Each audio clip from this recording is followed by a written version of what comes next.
wonder if it's ever struck you how curious a thing it is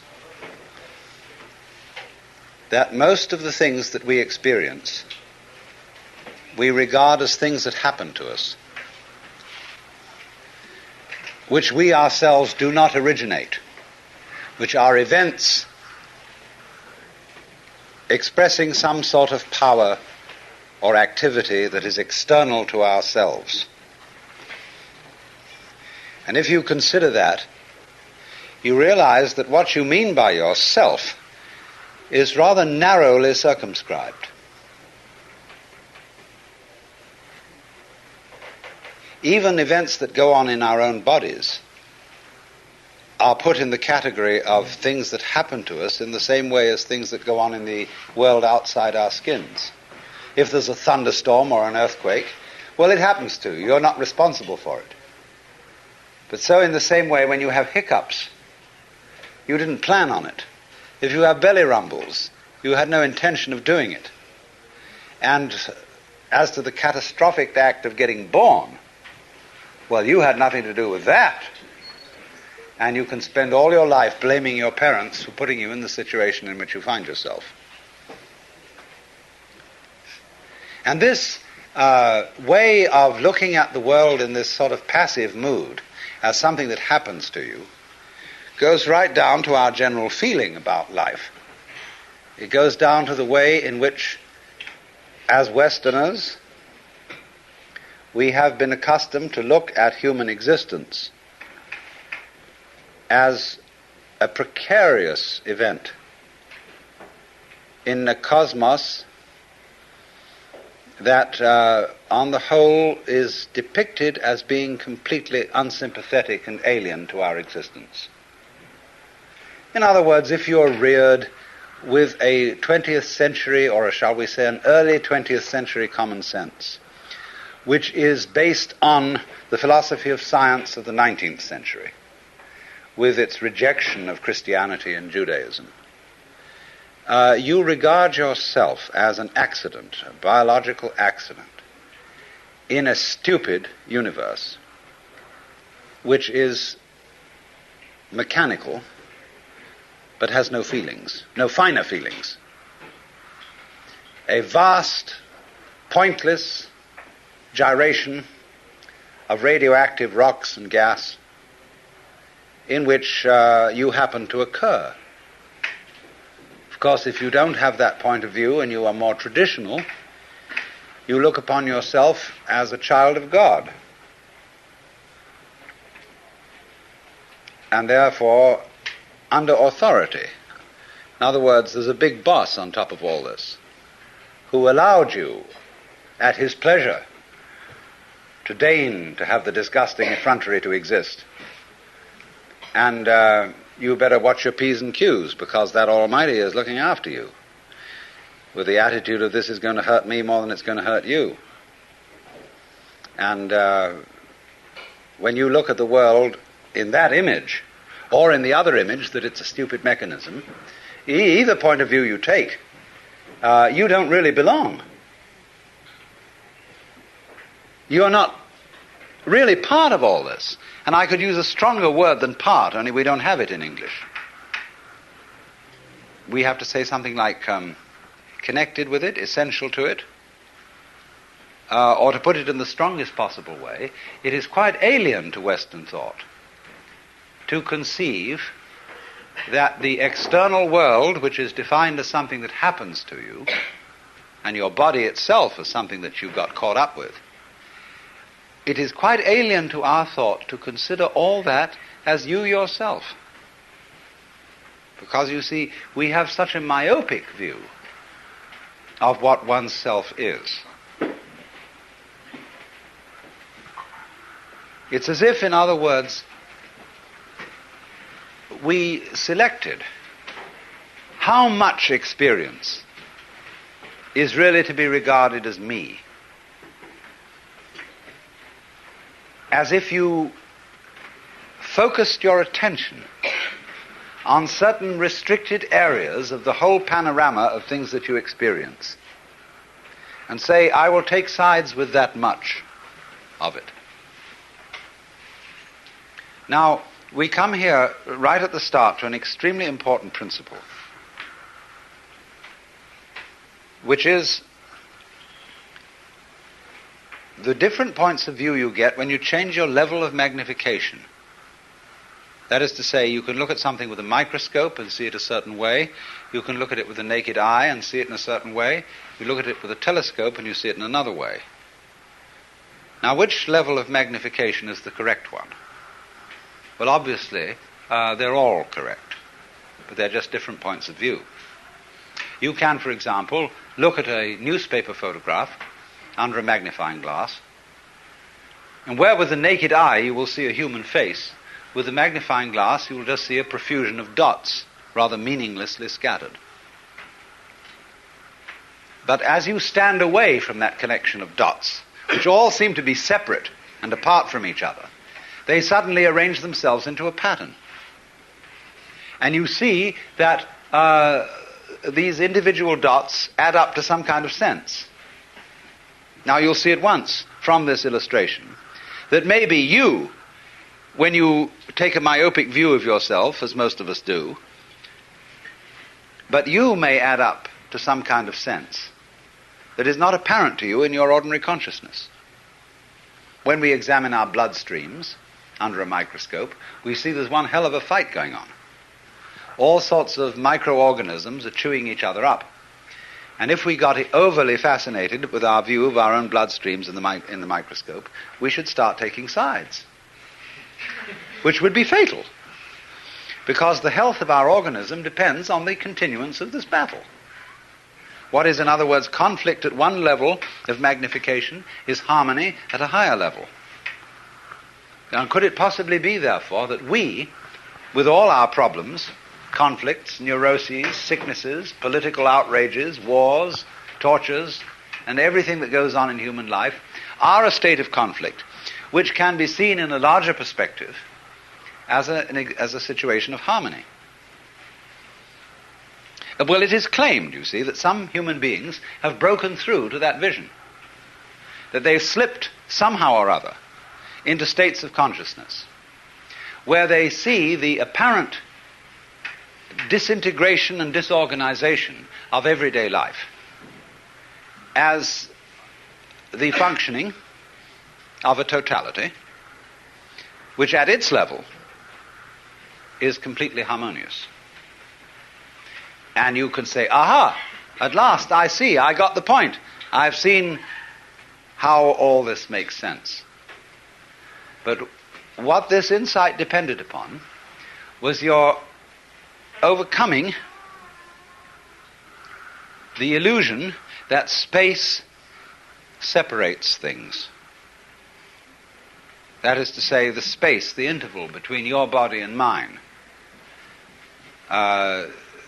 The interval created by birth at one end and death at the other.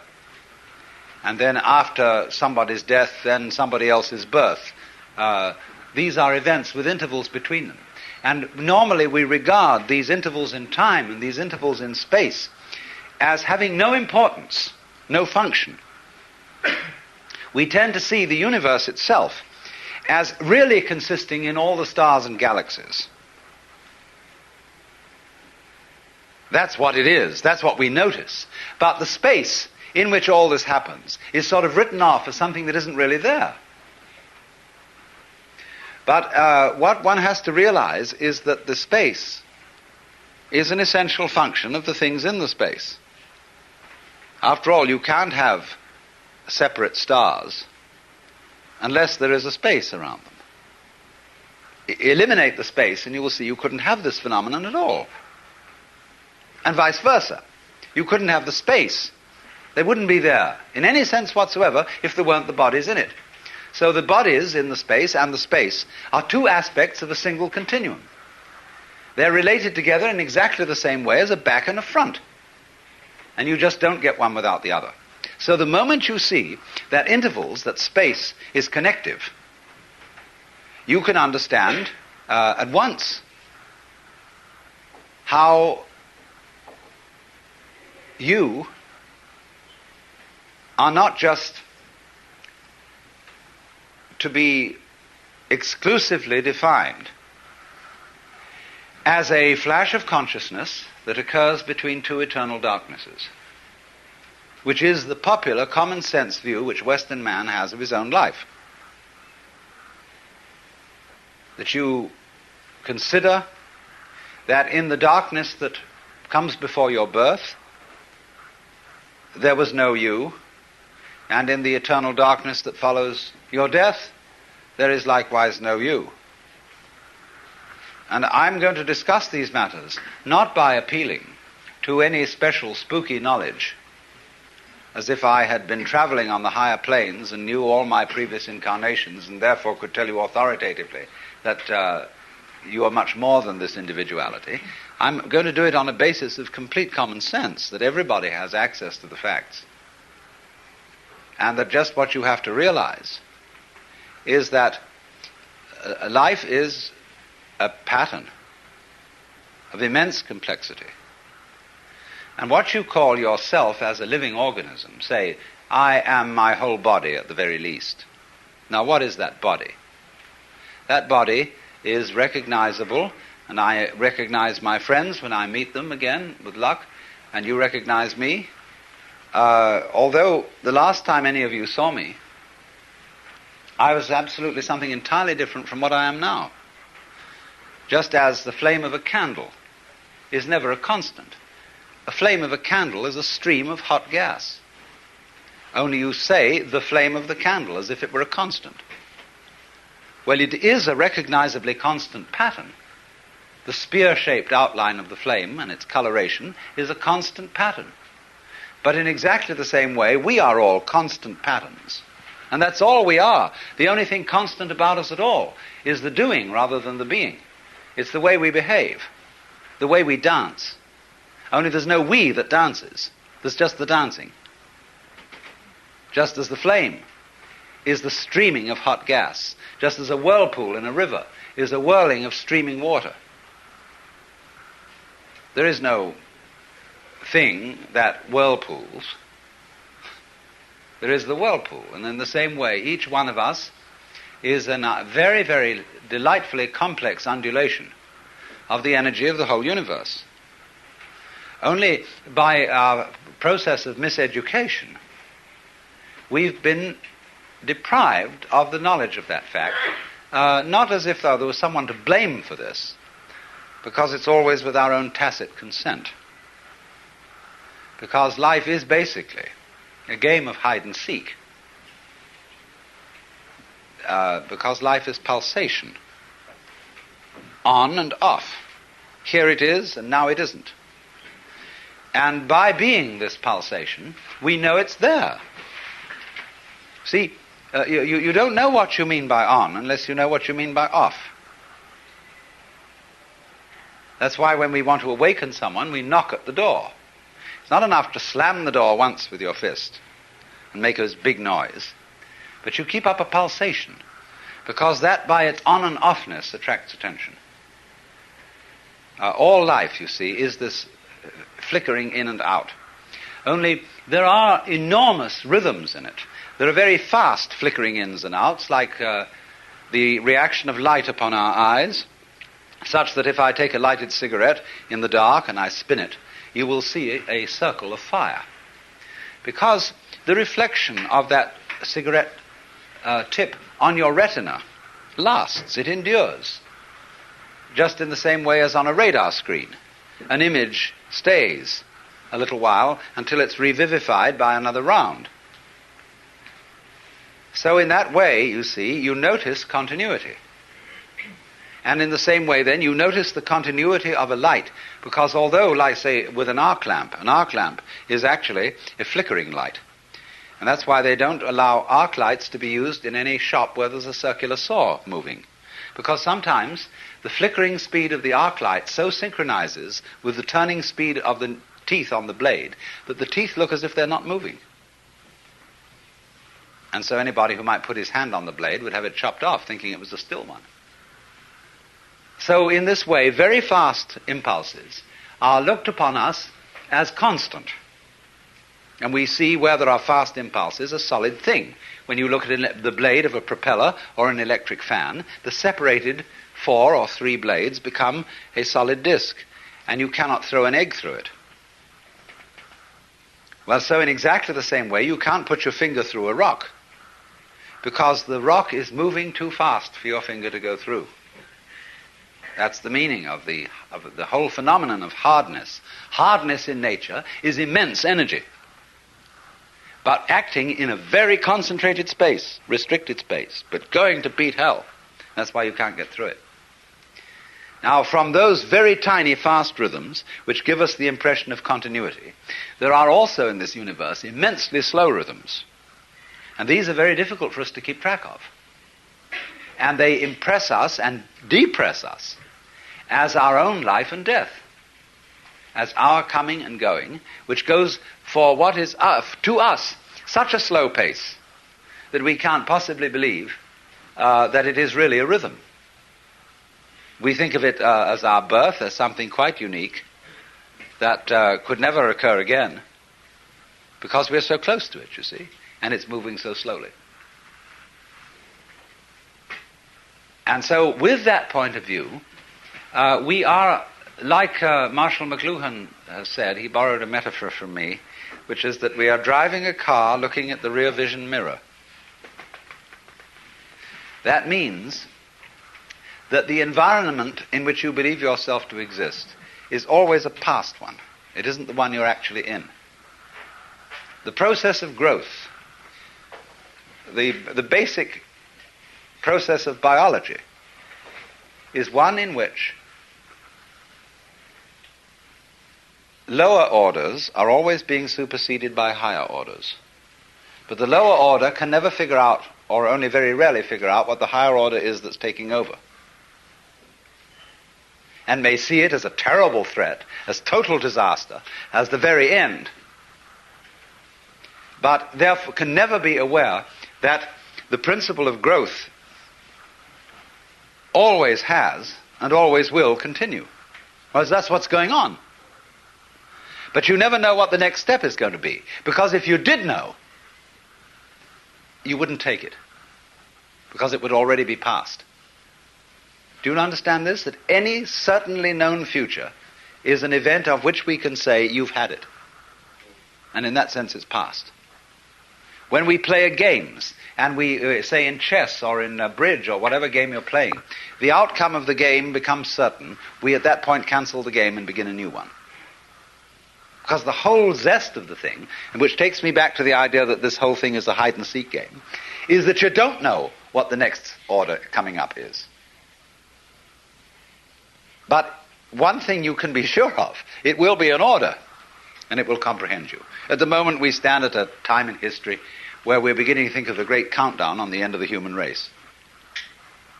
Terrifying possibility that through atomic energy, we may obliterate this planet and turn the whole globe into a star. Maybe that's the way all the stars started. Imagine, this great thing coming up. The countdown on the end. 7, 6, 5, 4, 3, 2, 1. Bang!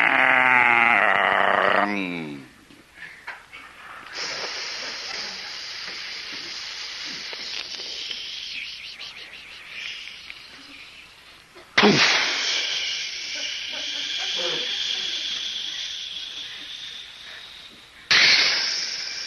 Where have you heard that before?